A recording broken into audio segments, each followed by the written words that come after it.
দর্শক, আমরা আপনাদেরকে সরাসরি যুক্ত করেছি শহীদ মিনার থেকে। দর্শক, শহীদ মিনার কিন্তু গত 10 দিন যাবৎ শিক্ষক এমপিওভুক্ত শিক্ষকদের পদচারণায় আসলে এখানে তিল ধারণের ঠাঁই ছিল না বলা যায়।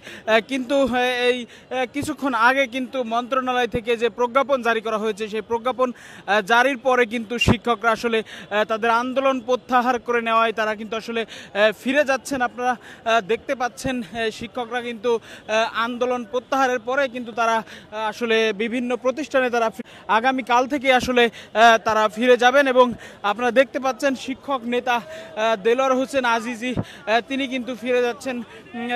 তাকে কিন্তু ঘিরে ধরছে শিক্ষকরা। আপনারা দীর্ঘ 10 দিন পরে কিন্তু তারা আসলে ফিরে যাচ্ছেন, এই আন্দোলন থেকে তারা ফিরে যাচ্ছেন। তাদের দাবি কিন্তু সরকার মেনে নেওয়ায় তারা কিন্তু ফিরে যাচ্ছেন।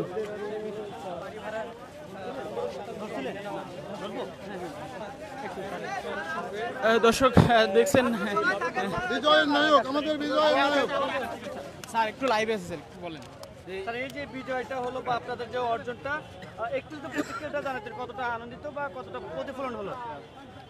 আমরা তো অলরেডি ব্রিফ করছি, হ্যাঁ, এরপরে যেহেতু বলছি আমরা অবশ্যই আনন্দিত ডেফিনেটলি, কারণ স্বাধীনতার পরে এই 100, 200, 150 বাড়াইতে আপনার 1000 টাকায় আসছে।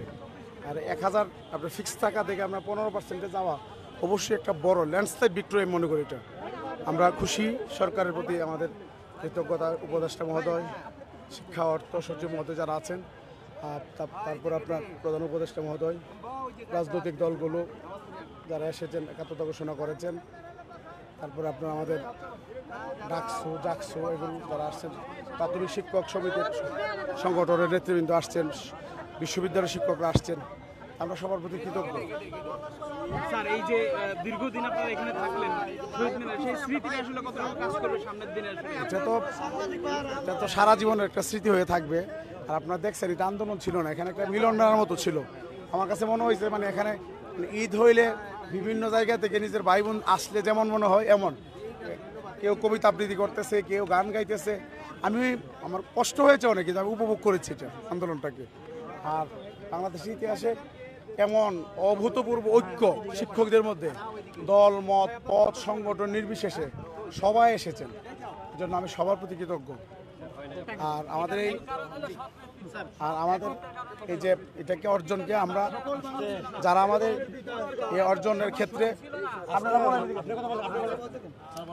যারা এই অর্জনের ক্ষেত্রে আমাদেরকে সহযোগিতা করেছেন, একেবারে প্রত্যক্ষ পরোক্ষভাবে সবার প্রতি আমরা কৃতজ্ঞতা জানাচ্ছি। আর আমাদের এই যে অর্জনকে আমরা পুরো দেশবাসীর জন্য উৎসর্গ করছি। দর্শক শুনছিলেন শিক্ষক নেতা আজিজি দেলোয়ার হোসেন আজিজি, তিনি কিন্তু আসলে বলছিলেন এই যে বিজয়, তাদের বিজয়টাকে করছেন এবং দেশের সকল মানুষের জন্যই আসলে তারা উৎসর্গ করছেন। দর্শক ইতিমধ্যে কিন্তু আপনারা দেখতে পাচ্ছেন, ইতিমধ্যে কিন্তু আসলে এই শহীদ মিনার প্রাঙ্গণ কিছুটা ফাঁকা হতে শুরু করেছে। বিভিন্ন প্রান্ত থেকে যে শিক্ষকরা এসেছিলেন তারা কিন্তু ফের তাদের কর্মস্থলে ফিরে যাচ্ছেন, আপনারা দেখতে পাচ্ছেন।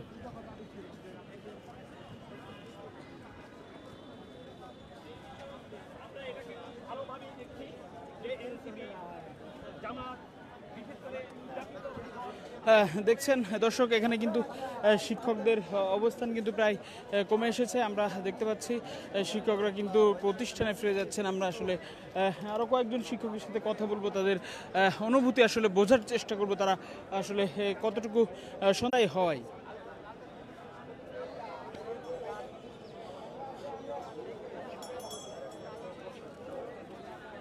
দর্শক আপনারা দেখছেন, আমরা এখানে কয়েকজন শিক্ষককে পেয়েছি, আমরা কথা বলার চেষ্টা করি। স্যার একটু কথা বলি, দাবি আদায় হয়েছে, কি কেমন মনে হচ্ছে এখন?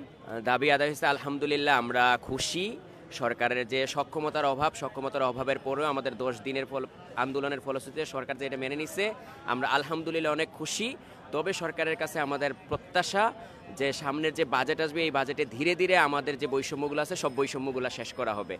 আর আর আর বিশেষ ধন্যবাদ আপনার দেশ রূপান্তর সহ আরও যে সাংবাদিকগুলো সেই শুরু থেকে আমাদের সাথে ছিল, আমাদের সংবাদ প্রচার করে সারা বাংলাদেশ ব্যাপী আমাদের যে দাবি, আমাদের যে বৈষম্য সারা বাংলাদেশ ব্যাপীটা প্রচার করছে, সেই প্রচারের ফলশ্রুতিতে বাংলাদেশের আপামর সব জনতার মুখে মুখে ছিল যে শিক্ষকদের এই বৈষম্য এটা কবে পূরণ হবে। এই সবার সম্মিলিতভাবে আজকে আমরা একটা ফলাফল পেয়েছি। আমরা অবশ্যই খুশি, অনেক খুশি। ইনশাল্লাহ আমরা পরবর্তীতে আমাদের আরও যেই সমস্যাগুলো আছে এগুলো সমাধান হবে। আপনাদের অনেক ধন্যবাদ। আমরা কথা বলছিলাম, ম্যাম আপনাদের সঙ্গে একটু কথা বলি। এই যে দাবিটা মানা হলো, এটা আসলে আপনাদের ছাত্রদের পড়ানোর ক্ষেত্রে আপনাদের কি অনুপ্রেরণা যোগাবে কিনা? হ্যাঁ, অনুপ্রেরণা তো অবশ্যই যোগাবে। আমাদের দীর্ঘদিনের এই যে স্বাধীনতার পর এত বড় আন্দোলন হয় না।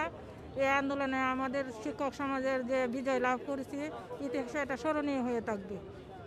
এবং আজিজ স্যারের জন্য আমরা সবাই দোয়া করি, স্যারকে আল্লাহ নেখায় দুনিয়াতে বাঁচায় রাখুক। দর্শক শুনছিলেন, শিক্ষকরা কিন্তু বলছিলেন তাদের এই যে তাদের এই দাবি আদায়, এবং এই দাবি আদায় হওয়া কিন্তু এক ধরনের তাদের যে দাবি আদায় হয়েছে এটা কিন্তু আসলে তাদের শিক্ষার্থীদের ক্লাসে পড়াতে, শিক্ষায় আসলে অবদান রাখাতে আসলে তাদের অনুপ্রেরণা যোগাবে বলে তারা জানাচ্ছিলেন।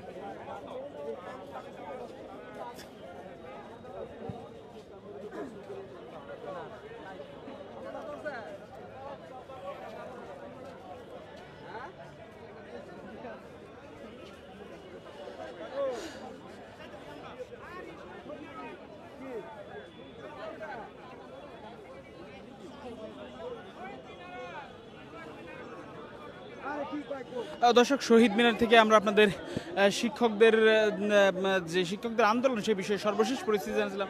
দর্শক, আপনাদের জ্ঞাতার্থে জানিয়ে রাখি, শিক্ষকদের আন্দোলন ছিল কিন্তু 3 দফা দাবিতে, অর্থাৎ 20% বাড়ি ভাড়া, 1500 টাকা চিকিৎসা ভাতা, এবং কর্মচারীদের আসলে 75% আসলে যে উৎসব ভাতা সেটি কিন্তু তাদের দাবি ছিল। তবে সরকার কিন্তু প্রথমে 5% বাড়ি ভাড়া মেনে প্রজ্ঞাপন জারি করে, সেটি কিন্তু শিক্ষকরা প্রত্যাখ্যান করে, এবং পরবর্তীতে কিন্তু আজ আপনারা দেখলেন যেটি কিন্তু আসলে হলো 15% তাদের যে দাবি সেটি কিন্তু আসলে সরকার প্রজ্ঞাপন আকারে জারি করেছে। এই অর্থ বছরে তারা 7.5% পাচ্ছেন, এবং পরবর্তী অর্থ বছর থেকে আসলে তারা 15% বাড়ি ভাড়া পাবেন। পরবর্তীতে তারা আসলে অন্যান্য যে চিকিৎসা ভাতা সহ অন্যান্য ভাতা সেগুলো কিন্তু ক্রমান্বয়ে তারা পাবেন বলে সরকারের পক্ষ থেকে বলা হয়েছে। এবং শিক্ষকরা এই দাবির পরে কিন্তু আসলে যিনি শিক্ষক নেতা দেলোয়ার হোসেন আজিজি, তিনি কিন্তু প্রেস কনফারেন্স করে তিনি আসলে দেশের সকল মানুষ এবং শিক্ষকদের পাশে থাকার জন্য সকল মানুষকে আসলে তিনি ধন্যবাদ জানিয়েছেন, এবং ধন্যবাদ জানানোর পাশাপাশি তিনি কিন্তু এই তাদের যে আন্দোলন সেটি কিন্তু প্রত্যাহার করেছেন, এবং তিনি আসলে ঘোষণা দিয়েছেন আগামী যে পরীক্ষা সেই পরীক্ষার আগ পর্যন্ত কিন্তু যে শনিবারগুলো পড়বে সেইগুলো কিন্তু তারা ক্লাস নিয়ে শিক্ষার্থীদের যে ক্ষতি হয়েছে এই আন্দোলনের কারণে সেগুলো কিন্তু তারা পুষিয়ে দেবেন বলে তারা ঘোষণা দিয়েছেন। তো দর্শক, এই ছিল শহীদ মিনার থেকে সর্বশেষ পরিস্থিতি। আপনারা ছিলেন দেশ রূপান্তর লাইভে। পরবর্তী ঘটনার জন্য দেশ রূপান্তরের সঙ্গেই থাকুন।